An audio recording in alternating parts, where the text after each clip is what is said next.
প্রায় বহুদিন পর আজ আমি বরমশাইয়ের সাথে একটু মার্কেটে আসলাম মার্কেটিং করতে। সেরকম কিছু কেনার না থাকলেও খুঁটিনাটি কিছু জিনিস কেনার ছিল, তো সেইগুলো কিনতে চলে এসেছিলাম মার্কেটে। আর মার্কেটে এসে আমার পেয়ে গেছিলো প্রচণ্ড জোরে খিদে। তাই এই ফাস্টফুডের দোকানটা থেকেই আমরা অর্ডার করেছিলাম এই চিকেন স্প্রিং রোলটা, যেটা খেতে কিন্তু দারুণ ছিল। যাই হোক, এর প্রাইসটাও কিন্তু অনেকটাই কম। যারা তোমরা নৈহাটিতে থাকো তারা কিন্তু এখানে এসে অবশ্যই ট্রাই করো। দিয়েছিল একটা সাথে এরকম সসের প্যাকেট, সেটা দিয়ে কিন্তু এটা খেলাম। খেতে জাস্ট দারুণ ছিল। মাঝে ফুচকাও খেয়েছিলাম, সেটা তাড়াহুড়োতে আর ভিডিও ক্লিপে নেওয়া হয়নি। তারপর কিন্তু আমরা আমাদের কাজ মিটিয়ে ফেললাম, দেন এখান থেকে কিন্তু বাড়ি রওনা দিয়ে দিলাম।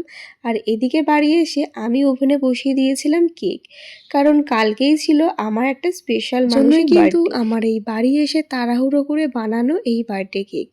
দেখতে কেমন হয়েছিল জানাতে কিন্তু কেউ ভুলো না।